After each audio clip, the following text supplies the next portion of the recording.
कर रहे हो वर्ब। अब जानते हो वर्ब शब्द जो है वो वर्बम, लैटिन शब्द के वर्बम से लिया गया, ठीक है। वर्ब शब्द जो है लैटिन भाषा के वर्बम से लिया। कभी कभी ये भी एक जानकारी होना चाहिए कि जिस तरीके से टेंस आपका होता है, टेंस वर्ड भी जो है आपके लैटिन वर्ड टेम्पस से लिया गया, जिस और यहाँ पे वर्ब भी जो है लैटिन वर्ड के वर्बों से लिया गया, ठीक है। अब देखिए बड़ा सवाल है कि वर्ब को कितने क्लासिफिकेशन में डिवाइड किया जाए, ठीक है, क्योंकि हम जब किताबों को पढ़ते तो बहुत सारा कंफ्यूजन उसमें आ जाता है। अलग अलग किताबें अलग अलग डिस्कस दे देती हैं कि इतनी संख्या में वर्ब होते हैं, लेकिन याद रखिएगा इसका अगर पॉइंट आप जो है क्लासिफिकेशन करोगे तो दो टाइप में होता है। The first one finite verb and second one non finite verb. याद रखिएगा, एक फिनाइट वर्ब हो जाता है, दूसरा नॉन फिनाइट। अब नॉन फिनाइट के अंतर्गत तीन आएंगे, ठीक है। एक आपका पार्टिसिपल हो जाएगा, एक जीरंड हो जाएगा, ए इन्फिनेटिव हो जाएगा। ये सारे स्ट्रक्चर हम लोग पिछले क्लास में पढ़ चुके हैं, ठीक है। अब बात करते हैं नेक्स्ट फिनाइट वर्ब। तो फिनाइट वर्ब में आपने पहला वर्ब जो है क्लासिफिकेशन पढ़ा था, ट्रांसिटिव वर्ब और इनट्रांसिटिव वर्ब, ठीक है। ये हम लोगों ने पढ़ा था, ट्रांसिटिव वर्ब और इनट्रांसिटिव वर्ब। रेने मार्टिन एक दो ग्रामरियन है जिन्होंने अपनी थीसिस के साथ काम किया और ट्रांसिटिव और इनट्रांसिटिव के आधार पर डिवाइड किया। इस क्लासिफिकेशन का जो आधार उन्होंने लिया वो ऑब्जेक्ट के आधार पर लिया, ठीक है। इसके बारे में चर्चा कर चुके हैं, लेकिन आप थोड़ा सा फ्लैशबैक ले लीजिएगा कि कोई एक ऐसी वर्ब है दैट नीड्स, सीधी सी बात है, दैट नीड्स एन ऑब्जेक्ट।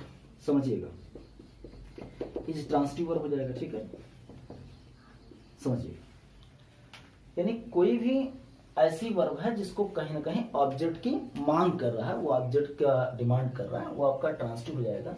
और ठीक एग्जैक्टली इसी के अपोजिट पे बात कर लीजिए कि कुछ वर्ब ऐसे भी होते हैं जिनके साथ ऑब्जेक्ट का आना अनिवार्य नहीं होता। यानी इस बात को बड़ी सिंपल तरीके से कहा जा सकता है कि कुछ वर्ब ऐसी होती हैं कि जो ऑब्जेक्ट की डिमांड ही नहीं करते हैं। ऑब्जेक्ट आपने ये ना भी लगाया तो वहां जो है सेंस आपका तब भी कंप्लीट हो जाता है। Exactly that verb is known as intransitive, ठीक है। मतलब इसका अगर जिस स्टूडेंट का यह डेफिनेशन तैयार हो गया है वो आसानी से इसका कवर कर सकता है, क्योंकि एग्जैक्टली इसी का अपोजिट कर देंगे। A verb that need not an object is transitive, ठीक है। तो इसके बारे में चर्चा हम कर चुके, ज्यादा चर्चा इसके बारे में नहीं। नेक्स्ट वर्ब पे आते हैं लिंकिंग वर्ब। समझिएगा, चूंकि यही कंफ्यूजन हो जाती है, वर्ब के क्लासिफिकेशन में बहुत बड़ी कंफ्यूजन होती है, ठीक है, कि जो हम सर इसको कितने टाइप में डिवाइड करें। तो आप याद रखिएगा फिनाइट और नॉन फिनाइट के अंतर्गत ही डिवाइड कीजिएगा। अब नॉन फिनाइट के अंदर जो है तीन टाइप्स के आपके वर्ब आ रहे हैं, पार्टिसिपल, जीरंड, इन्फिनेटिव। इनके बारे में जितना भी डिटेल है आपको मिल चुका है, ठीक है, यहाँ पे आप समझिएगा। अब बसते अन्य टाइप के वर्ब, तो जितने भी अन्य टाइप के वर्ब हैं, all the other remain types of the verb are considered under finite verb, ठीक है। जितने भी अन्य टाइप के आपके वर्ब आ रहे हैं वो सारे के सारे फिनाइट वर्ब के अंतर्गत कवर हो जाएंगे, ठीक है।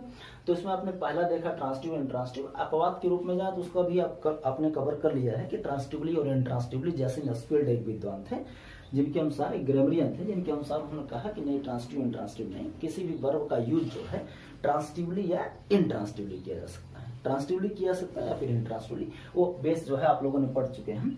आज बात करिए आप लिंकिंग वर्ब के, जो आपका आज का चैप्टर है वो है लिंकिंग वर्ब। शब्द से ही कुछ पकड़ने की कोशिश कीजिए। इसने बात करने की कोशिश किया लिंक, यानी एक शब्द यहाँ डोमिनेंट करके आ रहा है, लिंक। लिंक का मतलब होता है किसी कड़ी, किसी चीज को जोड़ देना, ठीक है, लिंक, इसको अटैच, ठीक है। तो लिंक, तो लिंकिंग वर्ब में क्या हुआ कि आप उन सारी वर्ब को रख लेते हैं। इसका बहुत एग्जैक्ट डिफिनेशन होती है, अ वर्ब, समझिएगा, a verb that needs a complement. याद रखिएगा, दैट नीड्स अ कंप्लीमेंट, आगे जोड़ लीजिएगा, इज लिंकिंग वर्ब, ठीक है। इज लिंकिंग वर्ब, कंफ्यूज मत होइएगा, सीधा सीधा कह रहा है कि आपका टॉपिक है लिंकिंग वर्ब और ये कह रहा है कि ऐसी अ वर्ब यानी कोई एक ऐसी क्रिया है दैट नीड्स अ कंप्लीमेंट, जिसको किसी न किसी कंप्लीमेंट की आवश्यकता पड़ रही, एग्जैक्टली आप उसी को लिंकिंग वर्ब कहते हैं। यानी कोई भी ऐसी वर्ब है, आप इसको बड़ी आसान भाषा में समझ सकते हैं, कोई भी ऐसी वर्ब है जो अपने आप में कंप्लीमेंट की डिमांड कर रही है। अगर आप कंप्लीमेंट नहीं लगा रहे तो हो सकता है जो ग्रामेटिकल ऑर्डर हो सेंटेंस का वो सही से कवर ना हो पा रहा। चलिए देख लेते हैं। अगर हम एग्जाम्पल के तरीके बात करें, EX से मत इसको इंडिकेट करें, हम लोग बहुत गलती कर देते हैं, EX से इंडिकेट कर देते हैं, EX करके डॉट करके एब्रीविएशन दे देते हैं, ऐसा मत कीजिएगा। वो एक्सरसाइज हो जाता है। ठीक है, यहाँ आप इसको इजी से इंडिकेट कीजिएगा। इजी मीन्स होता है एग्जाम्पली ग्रेसिया लैटिन वर्ड का है। ठीक है, तो एग्जाम्पल इसका क्या होता है आप समझिएगा। जैसे आपने लिख दिया, मान लीजिए आपने सेंटेंस लिखा राम इज, और यहीं पे आपने फुल स्टॉप कर दिया। पिन पॉइंट बात समझिएगा, राम इज आपने लिखा, इस सेंटेंस का स्ट्रक्चर बिल्कुल गलत है, इसे आप सेंटेंस कह ही नहीं सकते हैं। कारण क्या है कि इनकम्प्लीट है, याद रखिएगा। ठीक है, राम इज का कोई स्ट्रक्चर नहीं हो रहा। जो ग्रामेटिकल स्ट्रक्चर हमारा मांग कर रहा है, एक जो सटीक ग्रामेटिकल स्ट्रक्चर है, वो आपका सेट नहीं हो पा रहा है। यहाँ पे राम इज आपने कहा, ही इज आपने कर दिया। ठीक है, तो ये भी स्ट्रक्चर तो सही नहीं है ना, बिल्कुल नहीं सही कहा जाता है, क्योंकि यहाँ पे these words are demanding a complement, ये किसी न किसी कॉम्प्लीमेंट की मांग कर रहे हैं, है ना। तो सीधा एग्जैक्टली ये डिफिनेशन वहां कवर हो पा रही है, ये डिफिनेशन वहां जो है अप्लाई हो पा रहा है। आप सीधा लिख दीजिए कि ही इज आर टीचर, या कुछ भी आप डाल दीजिए एक कॉम्प्लीमेंट। अब यहाँ पे आपने इस एक ऐसी वर्ब थी जो एक जो है कॉम्प्लीमेंट की मांग की, इसका मतलब ये लिंकिंग वर्ब हो गया। ठीक है, बात समझिएगा। राम इज करके आपने लिखा, ही इज करके लिखा, बिल्कुल गलत हो गया। गलत इस वजह से हो गया क्योंकि ये ऐसी वर्ब थी जो अपने आप में कॉम्प्लीमेंट की डिमांड कर रही थी। यानी वहां पे अगर इस कॉम्प्लीमेंट आप प्रोवाइड नहीं कर पा रहे हो तो आप याद रखिएगा वहां ग्रामेटिकल स्ट्रक्चर क्लियर नहीं हो रहा है। और सेंटेंस में आप जानते हो सेंटेंस क्या होता है कि इसको समझिएगा। एक सेंटेंस क्या होता है, सेंटेंस होता है a group of word with correct grammatical sequence or order. A group of word, ये शब्दों का एक समूह होता है विद करेक्ट ग्रामेटिकल ऑर्डर, यानी शुद्ध व्याकरणीय विन्यास में होता है ना। उसकी जो ग्रामेटिकल सेटिंग है वो कंप्लीट होनी चाहिए। और राम इज आपने लिखा तो आप कह सकते हो कि राम इज इतने पर्टिकुलर सेंटेंस का ये बिल्कुल भी कोई ग्रामेटिकल स्ट्रक्चर करेक्ट नहीं, यानी यहाँ पे आप ये नहीं कह सकते हो कि हाँ ये करेक्ट ग्रामेटिकल ऑर्डर में है।